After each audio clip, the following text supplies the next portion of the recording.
Look who we've got here, right, we're on. Bobbie from Powered by Bants and Plants. So I'm assuming you're vegan. Are you? Yes. Right. Now wait till I tell you how I found you. Do you think you could guess? Do you think I could guess how I found you? Is it through... Hunted you doing? Is it through singing? Well, aye. Or is it through my aunts or something? No, well, I've seen both actually, but I'm certain this is what I seen first, and I shared it on my stories, was the duo that you did with Simon. Simon Sims. Aye. A far less superior busker to me, of course. Islands in the Stream, Yes. and it was absolutely It wasn't our amazing. best work. And that was, well, see, to be honest, I think that's what, you want to put your specs somewhere. I'm just gonna sit I in there. think that's what really makes it. I think that is what But when we're creates out the of tune in that, magic. you think that's what's Aye, good? I did. But you weren't out to see my stepdad's a musician, right? I can't sing what the fuck, so I'm not going to pretend to say that I can sing you or can no. hear. But I know and it wasn't all out of tune. No. But also There was really bad bits. But was it not? But did it not go viral on TikTok? It did. Aye. 1.6 million views or something. Aye, so there you go. I mean, if that isn't the perfect example of perfection, no. And it wasn't rehearsed. You've I got was to just remember. going to say that he didn't even know the words. He didn't know the words. Because he's about 12. Yes, So- he had never heard of that song in his life, and he came up and he just said, "I'll sing it with you," and I gave him the words in front of me, and I sung it. What you I doing? am spilling my water on myself. So So I started it off, and I was having to tell him when to sing. I know. So it has went viral, but do you know, it's probably one of my most famous videos. However, it's also the video I've had the most hate on. but that's how it works. The more love you get, The more women hate you hate get. me. Aye. The women, I've got someone in I mind. was going to The women ask hate you me. about that as well, because, well, not only that, like, you stand in the streets of Glasgow, right? Now, I love my city. It's a I great love city. Scotland, there's no question about that. But No what crying, I I've will got say, somewhere. so what the butt is, there is a lot of crazies going about. But we don't get a lot of crazy. Do you not? See, No. I was going to ask No. you that. But see, the other thing that I think is, like, women hate of women. our age. No, well, not just that. Well, there is a lot No, of there's that. some of Aye. you like it, but a lot of women But- hate women. But women, like, in their 40s, which you know you are, because you've talked about Yes, your I'm age. definitely in my 40s, sadly. Putting yourself out there, it's a big thing, because A, you're no 25, and B, it's another reason for people to hate you. Yes. It is actually a thing. But what I think's really Are you sad. alright? You need my hand? No, I've always got something in my eye. This is me. Do you never watch the videos when I say bring- I'm Bobbie and I've always got So something in my I eyes? bring hankies because You make it's them in the Greek. Greeks. Aye. Do you feel Nobody Greek? has actually. Well, I'm correct, going yeah. to do it. So I find with the busking that you appeal to a certain amount of people. So women in their sort of mid-30s to about 70 love me for some reason. And I love them. So That's mainly my audience as well, so you're safe here. Yes, we love you. So they love me, right? But in amongst them, there's just a wee niche of women that just despise me, and the same women comment in all the videos. So I don't record, obviously I do record myself, but those busking videos aren't me recording them. That's a woman called Carolyn. Hi Carolyn, who does the Buskers of Glasgow page. And she they've got comes- it pinned on their page, by the way. Aye, because it's a viral. I aye. think that, and my other one that has went viral is Pearl's a Singer. How did I say that? I've seen that. I've seen that. I've seen you do that in TikTok. So that's the other one that's went crazy, and I think I Right. got loads of bookings through that one. But you just get women that come on and they say things like far too confident, and what other things do they say? Should stop singing with Simon because she just overpowers him and she's far too confident, and you just think, what horrible creatures are out there that know. do that? Do you reply to that? Or do you... So no, for a while I didn't. I just ignored it because it made me laugh. But now I do reply, but not because it upsets me. I reply because I find it quite amusing to reply to it. Ah, So one woman wrote on it, good voice, but just far too confident. She needs to take it down a notch or something. And I wrote back saying, oh well, that wasn't actually a confident performance, so if you want to see confidence I wouldn't watch any more of my stuff because you'll hate it.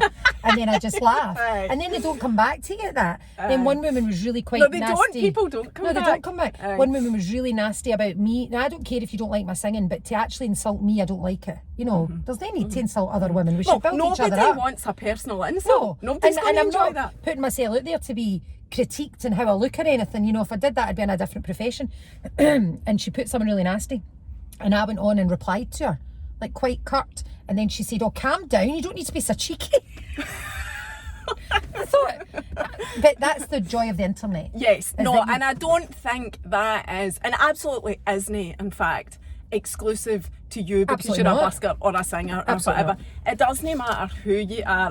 As I have said before, you could be farting gold dust, pissing liquid gold and shiting gold That'd be so bars good though, wouldn't it? and gain it away to everybody, and people would still hate you. Yes. It's just the way that the internet is, and it does actually kind of grind my gears when people say, well, if you put yourself out there, you need to just take accept that. You need to Aye, accept it. that annoys me That too. does annoy me. Like, fucking why? I know. Because I had the balls to do it. And by the way, it does take balls, as you know. Oh, it it definitely does does. take balls to do it. And it takes But- commitment because you're taking time out your life. Like that's what Aye. you said with this really ingenious technical thing here. You know, we're The yoga block.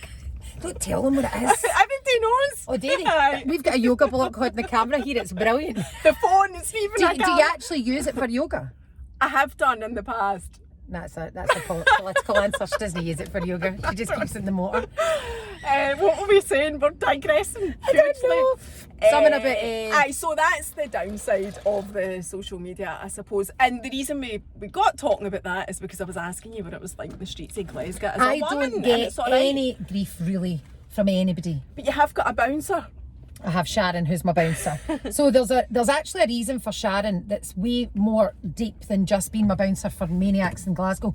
So I find that people tend to react really positively to wee ginger women on the street, right? So I'm not a big hardy man. I'm a wee character and I chat to folk, and even the loonies come up and chat to me, and you can always make the worst scenarios usually all right with a wee bit of humour. I am pleased to hear that, because Yes. that worried me when I first Genuinely. I mean, I've had some folk, you know, come over like they're maybe thinking about stealing my stuff, and then you'll say something to them and they'll go and walk away.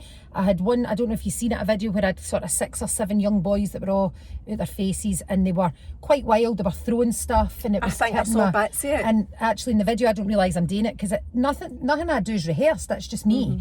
I've actually got the boy with the scruff of the neck as I'm singing, just dragging him away from all my gear. They were all fine, but if I'd got aggressive, that wouldn't have worked. So although Mm-hmm. Sharon's there, she's standing back.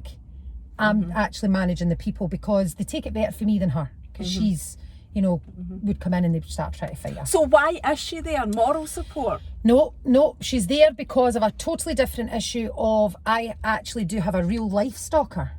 No. Yes, a bad one who is sort of back to talking about the mental health, which is a bit more serious and digressing away a wee bit.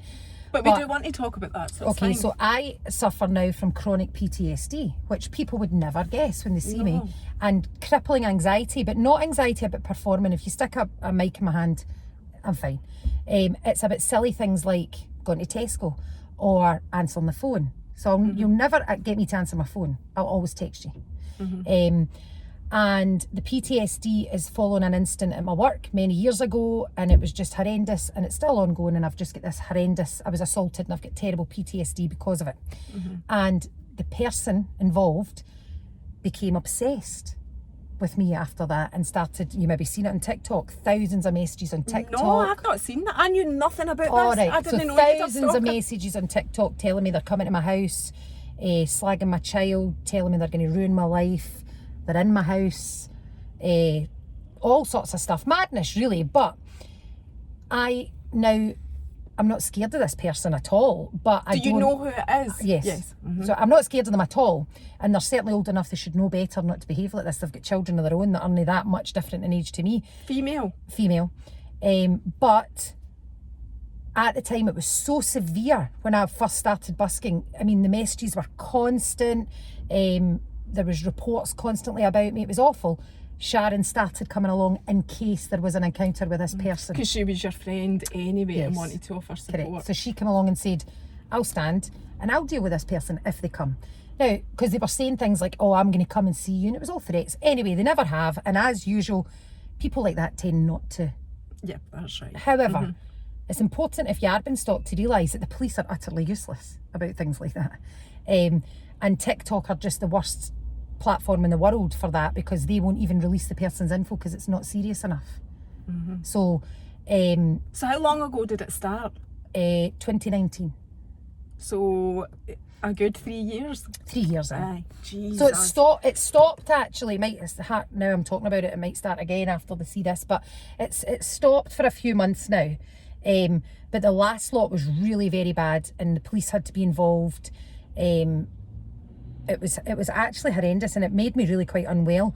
Not because I'm scared of this person, but just because it brings everything back to the forefront of, you know, you feeling Did you have unwell. PTSD before that? Before that. So this triggered it again? This person triggers it quite a lot, yeah. But you're able to manage it? Yes, I manage it fine. You'd never know I had it. It's wee tiny things like certain places I can't go, just can't physically go to on my own. I just feel pure panic inside. And the way I describe it, I don't know if you've ever known anybody or if you suffer PTSD, but it's like I have, and I'll maybe be able to help you by saying the way that I would describe it is it possesses your body, yes, physically. You can't do anything about it. You're frozen. And your brain tells you, there's absolutely, what are you worried about? There's absolutely, your logical mind tells you if the thing you're scared of was right there, you would deal with it. But it's the fear involved. So like, for example, Tesco's a really bad place for me, of all places. I love shopping to. And I like Tesco, it's got great stuff. There's other supermarkets available, but I do like a Tesco, right? And I'm not keen on Asda, but I like a Tesco. So if I go in there, I feel as though I'm swimming in a body of water and there's a great white shark in it, and I know they're in there, but I just can't see, you know, they could just pop up at any minute and eat me. That's how I feel. It's that whole, what your mind does. Your It's not the mind's reality, is your mind It's just going ridiculousness and mental. all the chemicals, and you're physically shaking. And you know, my wife doesn't realise she's brilliant, but she doesn't always remember that I'm in that scenario where, so I'm in a sort of survival mode, so I'm on my trolley and I'm all right, but she'll say, I'll away and get, and I'm like, you can't go, leave me. because if you leave me, I'll just get eaten alive. It's silly. It's so silly. No, I get it. And we're on mental health. I've got so much to ask you. You've mentioned your wife, and I know you've got a daughter as well, but we're on mental health, so I want to stick with that now, and then we'll come to the other things. So that triggers it. So what, going further back then, what's the story? What's the story that... I don't really know how to sort of bullet point it. Basically, You don't need to bullet point it. a Tell us everything. change of job. So I went to a new job, and I guess I wasn't liked, perhaps, or there was jealousy. I genuinely don't know, because I'm a great believer in I can only be responsible for me and my thoughts, so I don't know what other people think, and I've sort of got out the habit over the years of trying to guess what people are thinking, and because I think it's just dangerous. So I can't tell you why this happened, but basically I sort of suffered a very long, insidious sort of bullying, quite a lot focused around my sexuality, about my capabilities, you know, gaslighting, I would say. So for a very, very long time, very mismanaged. And then there was an incident at work, which I can't go into because it's still ongoing, but basically there was a verbal, almost physical assault at work, which in itself was ridiculous, but I wouldn't have expected it to create the reaction it created in me. I think what then happened is it became a bit playgroundy. So this person's friends all stopped speaking to me, and the atmosphere became bad, and it just obviously the insidious bullying over the years had dripped, and I got to the point where I wasn't coping. Now, I didn't realise I wasn't coping. So I thought I was coping fine, but my wife realised I wasn't coping. So I'm not an act, so I am probably a bit like yourself. I'm bubbly and loud, and in the house I chat and I sing and I tell jokes and I laugh, and I stopped doing all that. So I was just coming home from work and I was just sitting quiet and just, you know, and my wife was like, that's really, because I've been with her 17 years, she was like, that's really unusual for her. And then one day I literally, just like somebody flicking a switch, I walked into my grand's house and I just felt this surge of what I can only describe now as a panic attack. But at the time you think you're going to die. You know, you actually think I'm having a heart attack, I'm having a stroke, you know, I'm going to be dead in a second. And I literally phoned my wife and said, you need to phone me a doctor. Just like that. And she said, okay. And as soon as the nurse phoned me back to discuss it, and I felt so bloody silly, and I was telling her I couldn't speak to her because I was so upset. She hung up, phoned me back, still couldn't speak to her, and she said, I need you to come and see me. I need you to come in, I'm really worried about you. So I did go in and see her, and I broke down, and I am not a greety person, you know, I'm not one of them, I would cry in the car on my own. So I was in this doctor's surgery, roaring and greeting. My wife was sitting next to me like, oh my God. You know, I was like, you know, terrible. And she said to me, I think I need to give you diazepam. So that sent me on away in a spiral then, didn't it? I was like, no, I don't need drugs, because it's a stigma. Because prior to me becoming ill, I hadn't really had a lot of exposure to mental health. So that was fine. She put me in diazepam, and basically I just slept for about a week, and then I just got worse and worse. And I would say that I actually had your classic breakdown. I had a breakdown. I was very suicidal. I hope you don't mind talking about that. Trigger of course warning. not. No, absolutely not. Yeah. That's what it's So I all was about. very suicidal.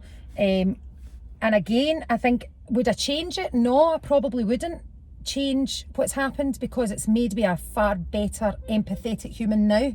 So prior to, and I am ashamed of it, but I'm not embarrassed to see it. Prior to becoming ill, folk that say I want to kill myself, I used to think attention seeking, that's nonsense. Now they don't. Which is terrible, but I'm sure there's lots of people watching this that think the same. But you've now been that But I've been that person, and I realise that I think some people do use their mental health as a weapon, and they can weaponise it, but I still think there's deeper things there, like they've not worked through stuff. But I was suicidal, and folk used to say, what have you got to be suicidal about? You've got your health, you've got a lovely daughter, you've got a wife, you've got a house, you've got your family. But none of that matters when you're in that zone, because all How you long want to ago do. was that? That was 2019. So 2019 and 2020, I was really very unwell. Were you busking at that time? No, that was pre-busking. So you So got I've off always of that sung. and then- I've always sung, but I wasn't. So I was doing it online, but I wasn't actually going out into the street or gigs. I was just doing it. So my mum's a singer, so I've grew up with it. No, I wasn't doing anything, Mary. I was surviving. I was in survival mode for a good year. I lost stones and stones worth of weight. I couldn't eat, and all I did was exercise 24/7. So I would sit in the spin bike for like 4 hours. The sweat would be pissing off me. Honest to God, Liz would wake up in the morning and in the spin bike, and she'd be like, "How long have you been on that?" 2 years. Like, and then I'd have the yoga blocks out, you know, all day. I'd be doing a downward dog for 4 hours. And was that, did you see that as part of your therapy? Was that? Well, at the time, it just, for me, it was like I was so fueled with so many emotions. I was raging. I was so angry that what I felt was something that I hadn't caused had put me in this state, and I felt like I got no support for anybody. And I felt really isolated. Now, when I say anybody, I don't mean my wife or my family. I mean, you know, work and things like that. I just felt really isolated. So I was angry. So the spinning sort of helped me kind of release the anger. And it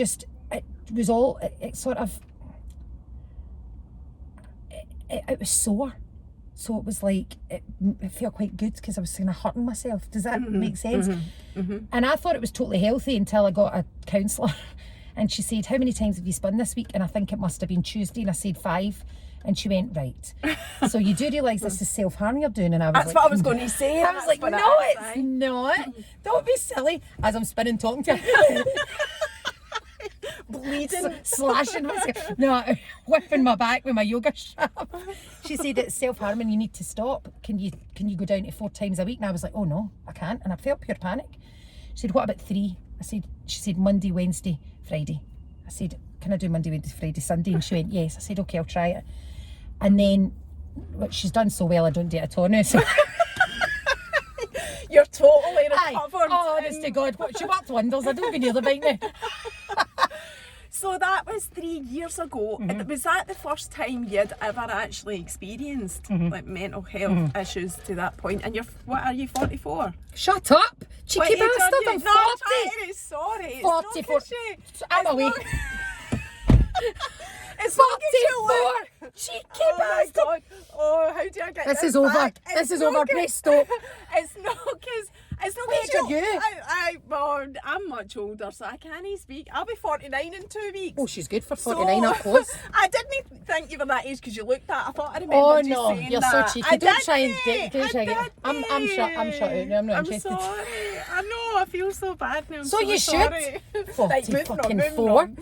You're only 40. You're still a ween. You're still Nearly a ween. 41. So Aye, that's quite recent, and you're now, and then so you got over that, and judging from what you're saying about your story, you then put yourself out as a busker, which is like you said to me, I'm nervous about this coming here, and I'm going because I she talk stands shite. on fucking Buchanan Street singing to the world. How can you be nervous about coming to sit in my water? What I said to Sharon on the way up actually was I was nervous about this because so everybody will always say when they watch my videos, and this is just people commenting me, I don't know, they'll say, oh, we like you because you can sing, all right, and your personality shines through, you're cheeky, you've got banter, right? You've got charisma and but energy. I do that transiently. So, you know, I'm standing in the street and you're walking past me and I'm transiently interacting with people, and in a gig, I'm singing a lot and talking.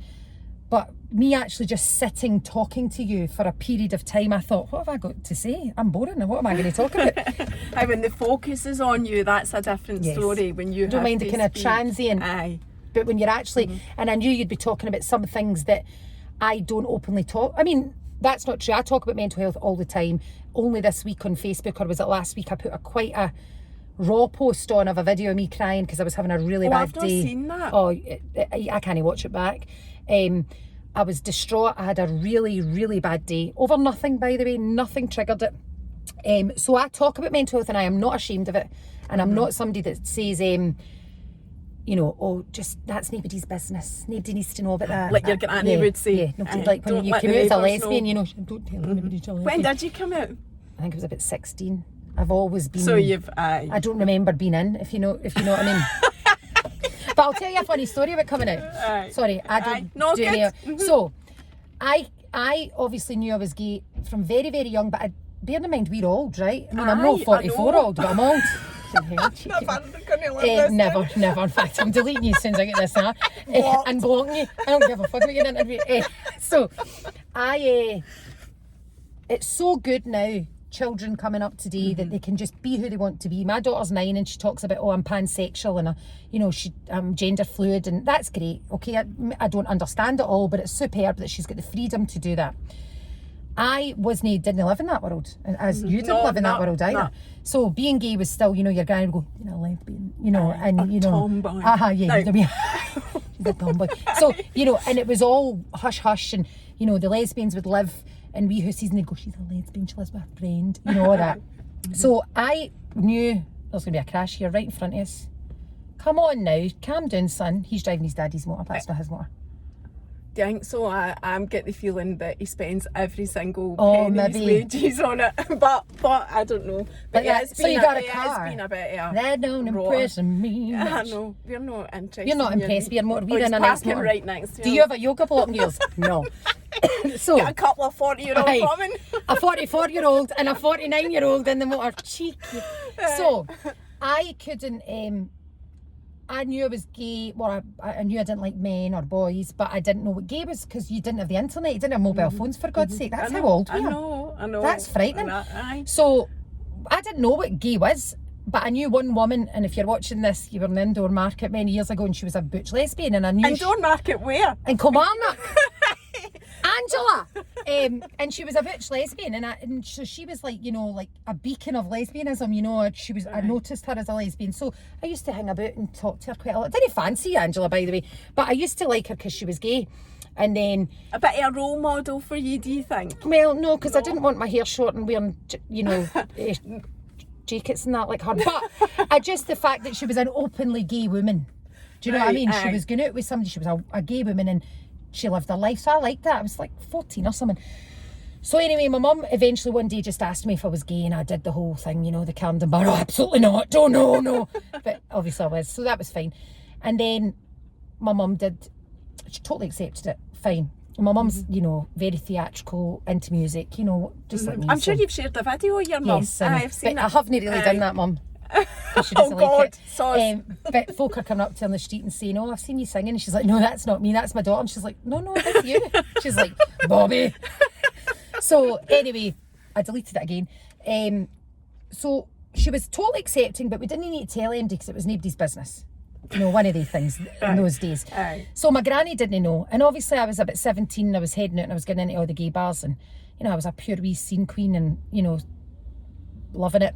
And my gran kept saying to my mum, yeah, Bobbie's never got a boyfriend. She's a good-looking lassie. Why? I mean, obviously she's got cataracts, but she's a good-looking lassie and she's got no boyfriend. She's never had a boyfriend. And my mum's gone, she's just not interested. And then eventually they're in Marks and Spencer's and she can't take it anymore. And my gran says, "You're Bobbie a bit." She goes, "Mum, Bobbie's never going to have a boyfriend. Bobbie's a lesbian, right?" And my gran was like, "Oh!" Right, so this was fine. I was living in Belfast at the time. And I'm walking along the street, my phone rings. So I must have had a phone then. It answers it and it's my granny. And all I got was this. I'm like, oh no, my papa's deed or something. It's terrible. I goes, "Granny, you're right." "Why didn't you tell me?" And I'm going, I don't know what this is about. Why didn't I tell you? Know, because you know when you're that age, you've got all sorts of secrets. Tell you what, that you're gay. And I said, "Oh, sorry, Gran, it was just no son." "Oh, hen, I know you'd be normal if you could." And I'm like, right. And then she goes, "I mean, could you not just go with a really feminine boy?" So, forevermore, that was what I used to say to her. Mind the time you said, "Because you know, go with a gay guy, Gran." She was like, "I did not say that, I did not." I was like, "Yes, you did, Granny." Because the older generation, God love them, are becoming more and more acceptable as well. Absolutely. My gran was exactly the Could same. you not go with a feminine boy? I had visions of me seeing a guy with like hot pants, like doing my gran's tail, like, "Oh, Betsy, what are you doing this weekend?" But as long as I'm with a boy, I know, as long as I'm with a boy, doesn't matter what he looks like. He could come in with the hot pants on, like, "Hello, Betsy." So what about your daughter then? Are you okay to talk about that? By the way, listen, if there's anything that you're not okay to talk about, I'm just not okay talking about my age, that's all. But anything else I'm cool with. So what, you adopted her obviously, did you? No, I don't know the story, so tell us. Bet is mine, biologically mine. We, I always say to people that we got a seed. So we had a friend that gave us a seed. That's how Bet knows it. Bet's a seed. And Mummy Zizzy put the seed in Mummy B and we had a baby. And that's how you did it? And that is actually how we did it, yes. And it was very raw, it was DIY. There's no turkey basters involved, I can assure you. Oh my God. Oh, that's an amazing story. So she is, I've never heard one like that. No. So it was all done, you know, I didn't need IVF. I was 29, you know, we just And had was it an agreement? Like we had a friend who was a lovely guy, very, very happy to help us have a baby. He went and got all the necessary checks and tests. I bought all the stuff for eBay, the wee tubs for the stuff.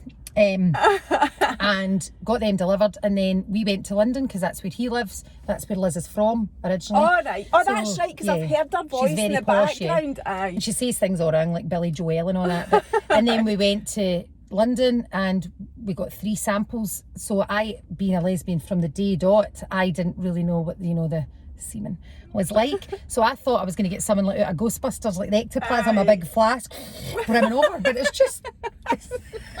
I was awfully disappointed. I was like, "What's that?" Oh, my face I was so expecting, you know, like hunters here. But there was only about that. I was very gutted. I even said, "Is this normal? The amount you've gave me?" And he was like, "I think you must have had to do it all dead quick because it dies quick. Dies dead quick. So he had to do the thing in his car and then bring it to us. But when he was trying to do the thing, he did it in a park in a bush, which was probably a really bad idea. And as he was doing the thing, his dog pissed in a tram. And the guy started screaming. Bet know this before this? Yeah, Bet knows all about the seed man, as we call him. And obviously in Scotland the laws are very different from England. So in Scotland, as long as you DIY, so artificially inseminate, then your wife goes on the birth certificate as second parent. There's no adoption has to happen or anything. Whereas England, I think you need to adopt.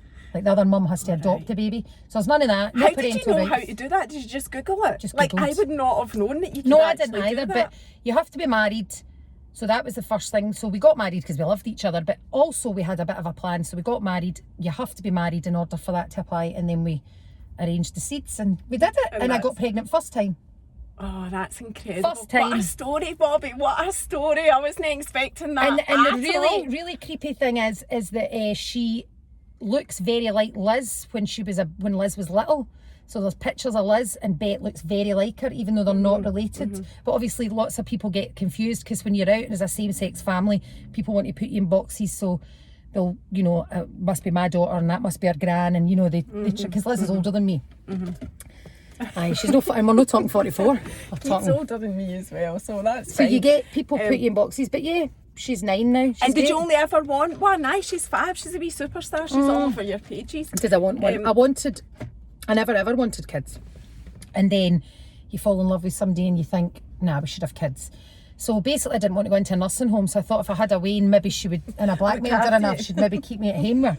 So we had Bet. I always say we got her. That's just what we say. And then when she was first born, I mean, I didn't really think I would be a good mum, which I know sounds really daft, but I didn't feel that maternalness with my bump at all, like some folk feel. I didn't really feel that. I had really bad hyperemesis, so I just hated it, you know. It's, and people will say, oh yeah, me too, but unless you've really had it where you can't eat and you're so ill, you know, it makes you think terrible things. I remember going into the hospital and thinking, can I just terminate, because I can't be like this. Keith came home for his work one day and we were only 5 days into it, I kid you not, and said to me, what do you want to do about this? Well, I get it. Me, you know, well, I get it, because like, I was only about 6 weeks pregnant. I was in the hospital, clapped to it. And I actually said to them, is it too late to do something about this? And they were like, oh, you don't mean that? And I said, I can't do this. Liz came home and I mean, this is horrible, sorry folks, but I'd vomited everywhere. I couldn't even have the strength to clean it up. I thought, I can't do this for 40 weeks. I was driving in my car and vomited all down myself, and I didn't know where to go. I was on the motorway. Oh, you can't pull over. I feel your pain. I mean, I crumpet once and literally vomited all over my dog. And then he was trying to eat it off his own hair. Oh, God. Oh, it's horrible. But so when she was born, I think when you're ill like that, I don't think you do bond with this fetus, because you sort of blame them for making you feel so ill. And then she was born, and as soon as she was born, it was, and I know not all women get this, but for me, it was utter love at first sight. And everything was so easy for me. You know, I literally breastfeeding was a doddle. I was a real like hippy dippy mum. She slept with me every night. We didn't have cots or cribs. She didn't have a buggy. She had a buggy, but she was never in it. I carried her. And I just loved being a mum. So when she was just a wee baby, I was like, yes, we're going to have another one really quick. And then, you know, you go back to work and things change, and then she gets a bit bigger and you realise, oh, thank God the baby days are gone. Aye. And now time's just passed, and I just think I'm getting a bit old, and also I like the stage she's at. She's a wee human now, you know. She's like, yeah, I know. Lois the same. It makes such a difference. I just as they don't get want to go older. back to the wee. I mean, I like babies, but Me too. I don't so much like the wee baby stage. I like the slightly older stage. The baby stage is they're just a bit boring. Whereas when they become toddlers and start talking and becoming really comical, That's good hilarious. fun. I know, it's great. And they're talking in their wee accent that you don't understand. And you're like, yes. So the seed man, does he have any involvement? No involvement with Bet, as in any parental involvement, but does see her on Facebook, and we still text and things like that, but no involvement. Bet asked recently if she could go and meet him, and I texted to say, I think Bet wants to meet you, and he was totally freaked out. He said, oh, I thought it might happen, but I didn't think she'd be like 8 doing it. I said, well, it might pass again, but Bet and Liz and I have a very open relationship with each other, so there's great nothing that he's out of there as well. Yeah. You know, that's very he's the same, but I think he was just a bit like, shit, you know, it's fine watching somebody from afar, but when you've actually got to be involved. But she's never asked again. It's sort of, I think it was just a phase. I think she was just going through, I'd really like to know where I come from, and then she's gone over it again. But she is cute, because she'll say things like, oh yeah, I get my curly hair from my mummy's Izzy. I was going to ask you that, what she calls you. So Mummy's Izzy is Liz, and then she just calls me Mummy B, usually Mummy B, and our teachers call us all that as well. But she still says things like, oh, I get this for my Mummy B and this for my Mummy's Izzy. So she doesn't, in her wee mind, she doesn't distinguish between genetics and just learnt behaviour. But she talks with Liz's accent and all that. Oh, much does to my she? dismay, yeah. She was really Scottish till I went back to work at 10 months. And then as soon as I went back to work, I came home one day and she was pure London. And now that's how she speaks. Was Liz our carer? Did she look after So her? Liz gave up her job to look after Bet. So that was her decision. She decided that she's worked for years, she would give up and become a stay-at-home mum. She never thought she'd be a mum, so she loved that. And then I went back to work, and then my Wayne became English, and it's... And that's it. And she's been at an Ayrshire school from primary 1, and she's got no Scottish accent at all. And I feel, I'm going to ask this, but I feel I know the answer because my Wayne's exactly the same, and I take her to Pride, and I have done since she was a baby, and she's totally accepting everything because A, I do that, so and B, that's all right. I don't know I do that, and B, the school, everybody's just so accepting in schools now, and there's nothing, and she goes to a Catholic school, and it's, because they have actually had, I was telling one of my friends this actually, a trans child in the school, and you know it's all totally accepted, and she does as well. Like, oh yeah, aye. So in school, in terms of Bet, she'll be absolutely fine. There'll be no She's issues. never had any bother about her two parents ever. So I think she's quite quick-witted, so she definitely will get that for me. And somebody had said to her once, I'm going to phone your mum. I'm going to get my mum to phone your mum. And she said, what one? I've got two. Not in Scottish, in pure English. And they were like, okay. She's never had any grief about her parents. She went into a mixed class there. So she's now primary 5, but she's in like a P5-6 class. And there's a couple of wee boys in that were calling her gay recently. And that is not offensive to Bet at all. But it was bothering me because they were saying it all the time, and I'm quite big on hate speech. Like, that is actually hate speech, and they need to learn that that's unacceptable. So I did report it to the school, and the mums, I have to say, messaged me, and they were brilliant. They were like, I am so sorry, it's not acceptable, and I've dealt with it. And the wee boys said sorry, and that's, good enough. But I don't think it was a targeted thing. I think it's just a word they hear and they just say it. Yeah, I think so as well. And I don't think they know what it means. They know what it means, but I don't think they're meaning to target you. I think they just say it. Aye, because they've heard it, or they've heard somebody else saying it in wherever. But do you know what I think the good thing about that is? I'm a great believer in kids are going to do wrong. Of course they are. The good thing about them doing wrong early is you can educate them early then, and they're not going to grow up to be arseholes and say things like that. And that's the beauty. And it's okay to make a mistake. We've all done it. I still do it as an adult. And the point is once you do it, you realise you've done it, and you learn from it, and you say sorry, and that's okay. And the mental health thing, I'm jumping about a wee bit here, but I was just going to say as well, like, you're quite open about your mental health as well as sexuality and everything to do with that. I would imagine that wee Bet will be quite... She's very, very clued up in mental health. She sadly for me, and that's one of my regrets, is that she witnessed a lot of my decline in mental health, and she heard me talk about suicide a lot, and she actually went through a wee stage after it where she would say things like, I just want to kill myself, I want to throw myself off the stairs, and that concerned me. But when I spoke, so I had a crisis team and everything, I was proper bad. I know, I'm going to ask you more about when that. I spoke to them about it, the CPN I had, I can't remember her name, because a lot of it, anybody that suffered mental health will know that when you're in your really bad phase, I think your body sort of after it sort of boxes it and stops you remembering it quite so vividly to protect you, so I forget a lot.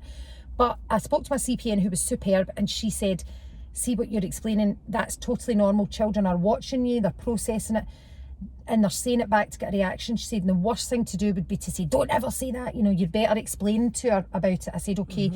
That freaked Liz out. Liz and I don't always see eye to eye parent-wise, because Liz is older than me, so she's got a sort of different approach to parenting. She's a great mummy, but she's more strict, and whereas I'm very much like, if it's not going to kill you, it's okay. And I'm very much like, if you're not going to eat and you're just going to eat rubbish, then fine, but you're the one that was vomiting, no me. That's that's very much what I'm like as a parent. So like the other night, Bet was drinking something fizzy and then wanted a hot milk, and Liz was like, you can't have a hot milk because you'll be sick. And I'm like, I get a hot milk because it's her that's been sick, no me. So I think like I suppose a wee bit different with my parenting. I'm just very much like, well, you're a little human. You have your own thoughts and you have your own behaviours, and I shouldn't control that whole being. I can just guide you. So how does that link to the mental health that you're talking about? Does Liz prefer not to talk She's about fine talking about mental health. Suicide's a big thing. She doesn't like talking about that. So that sort of makes her... And I think that's a very common thing. So I think folk are dead comfortable nowadays for you talking about mental health a wee bit. They don't like you getting too deep into it. But if you say suicide, you can see people recoil in utter horror. And I am very open about the fact that I was suicidal, and that some days, in fact, I wake up and my PTSD will give me that thought process of like, I just don't want to be here.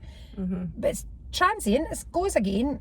And actually thinking about suicide is not abnormal. That's not abnormal, because you're not thinking about ending your life. You're thinking about ending the pain or the trauma cycle that you're in. So I have no problem with talking about it, but I do notice that when you say the suicide word, people can't cope. There's still a massive There's a huge stigma around it. Yeah, and, I agree. And I think that it needs more people like me to talk about it. And I think what maybe surprises people is that they meet me and I'll talk to anybody and I don't appear anxious or anything. And then when you hear somebody like me say, yeah, but sometimes I'm paralysed in fear and I want to end my life, they can't understand that. But I think it's important, because I think there's this perception of mental health that you're some wee no right person sitting in your house, creepy, you know, can't go out, and you look like somebody that's mentally ill. And I don't think they realise it's folk like you now that are just walking about you know, and I've under the veil of like, you know. And just about everybody I have had in my car chatting like this has always been somebody where you go, or you would expect people to go, or even I would go, I wouldn't have expected that. And even when you said to me in that first message, I'll be great at talking about mental health, and then there was like a paragraph like that, I thought, fuck's I wouldn't sake, have expected that. You would be great, but I never knew you were going to say that. You know, I just didn't know. I mean, I have became a huge mental health advocate, and I never used to be. I was quite dismissive of mental health, because I think that's a generational thing. You know, my mum would rather suffer in silence than tell you that she was struggling, because people see it as a weakness, because it's weak. If you admit that actually I'm a bit scared to leave my house today, then you're weak. But I think people need to know, no, you're no weak, because I can go out to Buchanan Street, which I'm going to do next, and I will sing. But then you might ask me to nip into Tesco and I can't do that.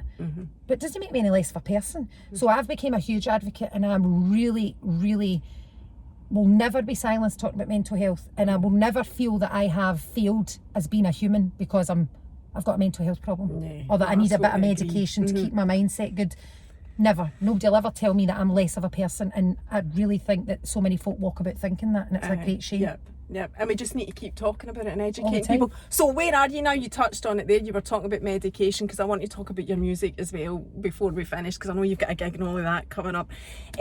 So you're very much, is it waxing lyrical? Is that what you say? Like, a lot of your experiences and how bad you were are very much part of your history from the way that you speak.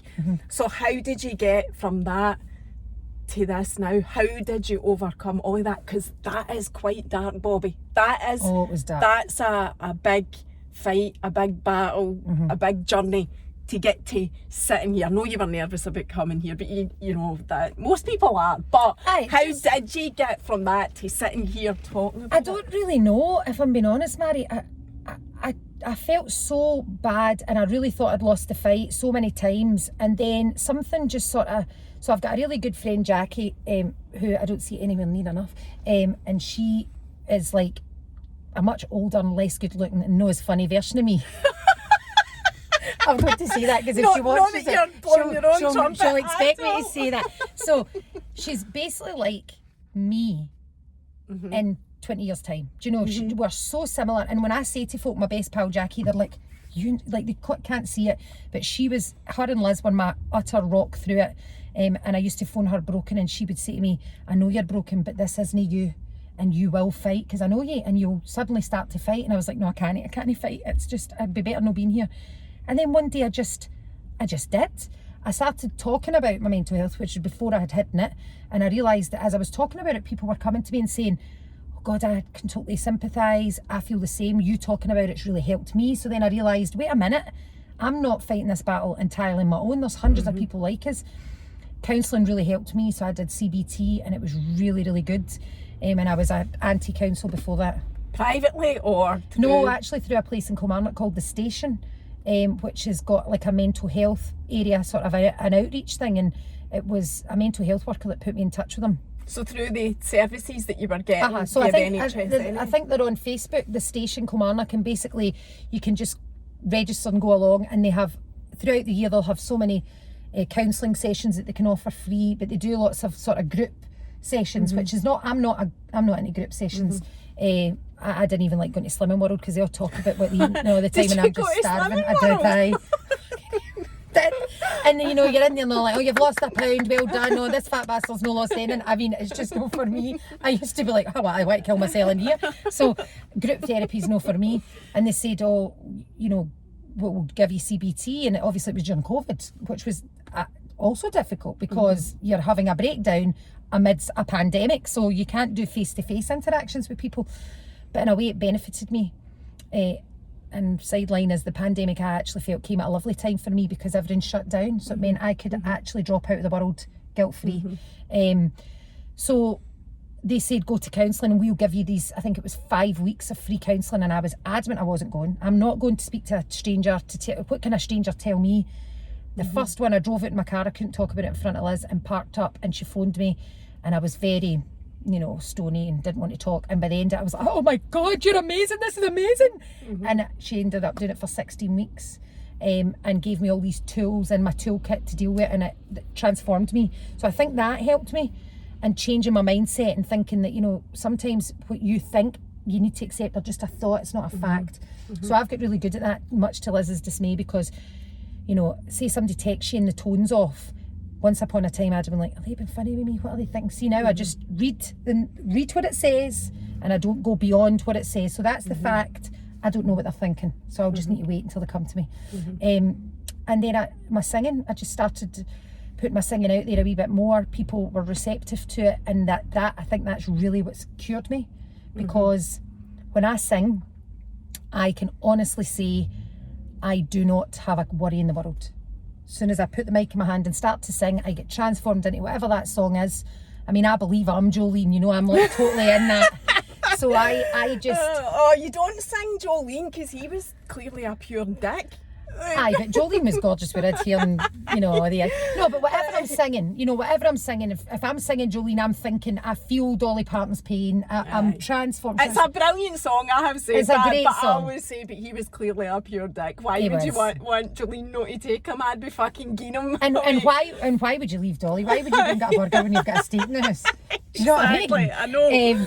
So right now then, are you still on medication? Yes. Is that so? Your therapies are a combination, Yes. I would say, you would say, of your medication, your music, and do you still do therapy, CBT or anything I don't like do that? any. I did say after it I would get once a month therapy sessions, but then life gets in the way and you're busy, and I can't really fit it in because my music's went mad. So And I know you work full time, and the music's actually your that's my passion side project. Yes, that's my vocation probably. I work full time, and then my music on top. So I probably do about 100 hours a week.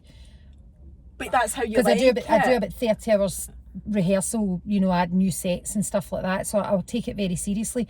So I need the medication. I've tried a few times to stop it because I'm actually quite anti-medication. For me, I don't like it. I don't want to be in a daze. But see, when I try and stop it, dark thoughts. So I have accepted and resigned to the fact that it's no different if you're taking a blood pressure tablet. I need it, and that's it. So I take a low dose of medication.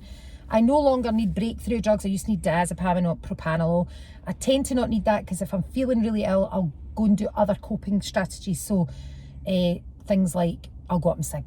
You know, I can go into my room in a horrible mood, start singing, and half an hour later I feel fine. So singing has really been something very, very important to me. And I think it's that's actually propelled me to get so much better.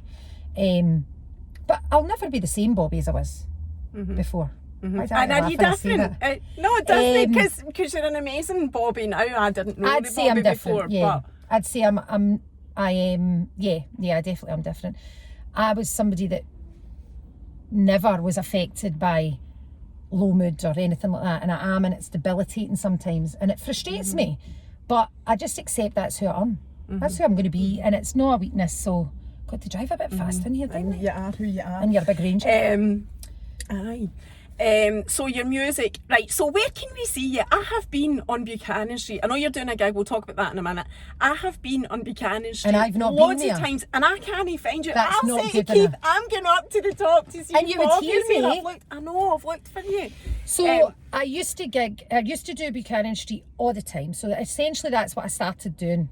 Going out busking with my boss PA and just setting up and singing. And then from that, it just got busier and busier, and I got lots of gigs. So now, I mean, I don't think I've got a free weekend between now and Christmas, and I love it like that. So the busking is a slightly, it's sort of, I love it. I love street performance. It's very different. Glasgow's top tier Yes, for it. Top tier, and it's especially Buchanan very Street. different from a gig. So a gigs, they're great, but there's that you just don't know what's going to happen when you're in the street. So you get folk coming up to you, you know. And you're doing a Friday night. You're getting into doing it's Halloween. Well, I Halloween a normally lot of places the night. I love Friday nights in Glasgow. I mean, I've had the whole of Buchanan Street doing the slosh before. I'm talking hundreds of folk.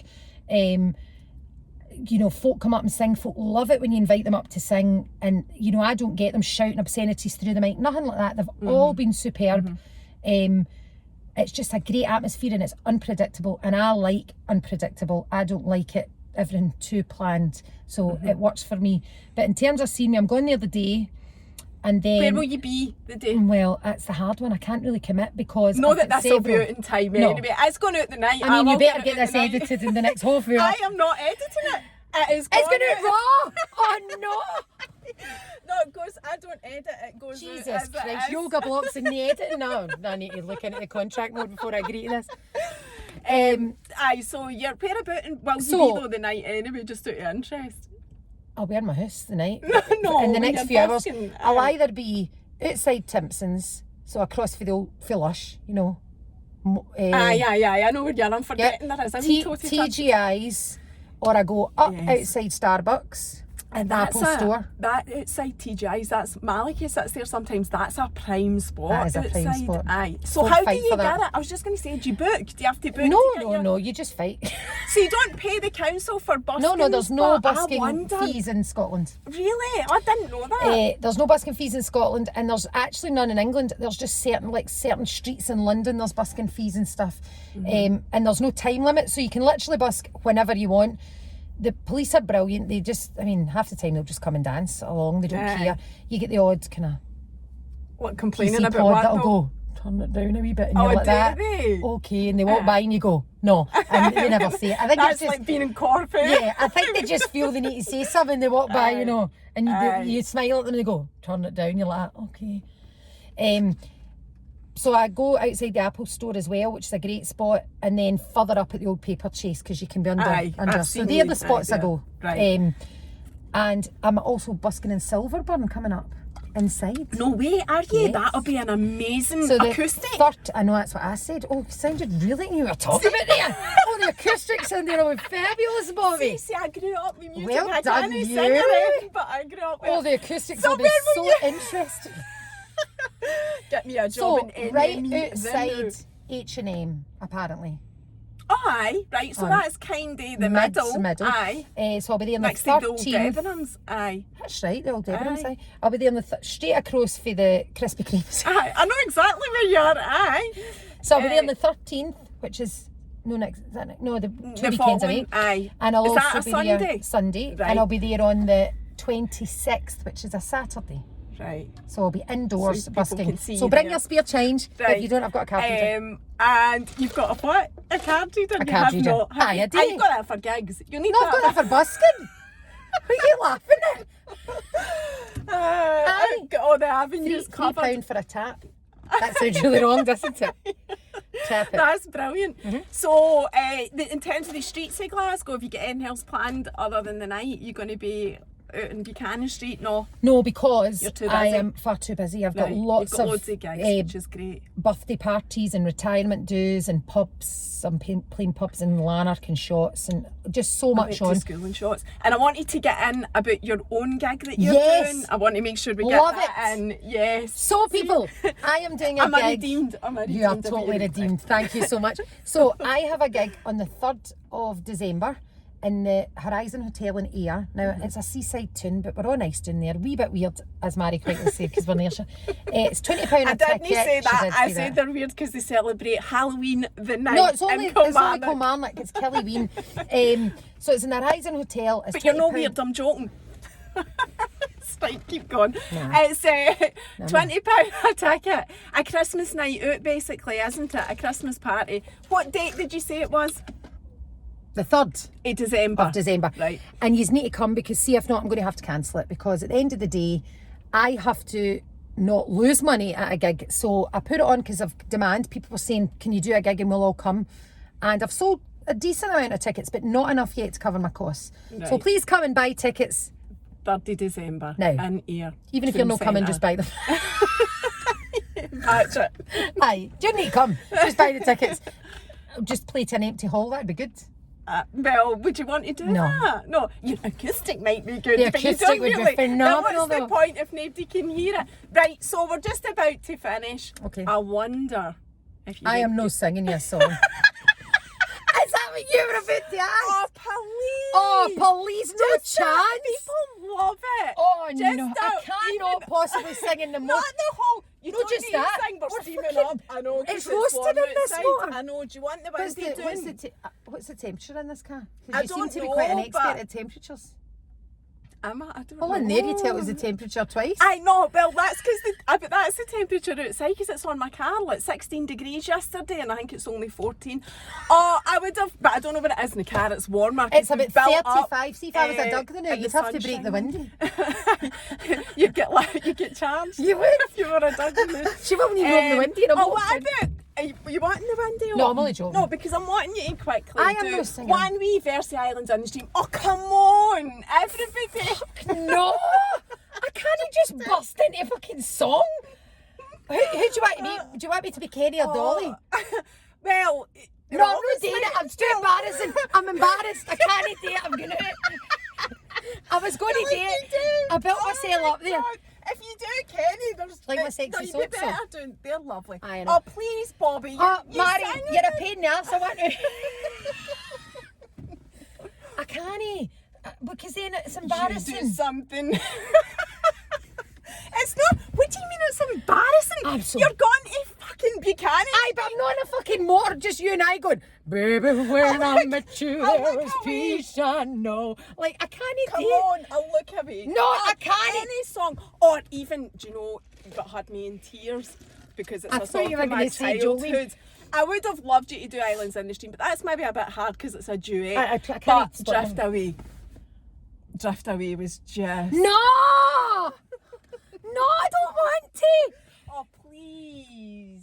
No, isn't it back in track No, arena? I you- just have to do it like. Acoustic. I know you could. You do love it. that word, don't you? How does that even go? Day after day, I'm more confused. That's it, there you go. Oh, come on. No, Mary, That was I'm too amazing. embarrassed. Help me.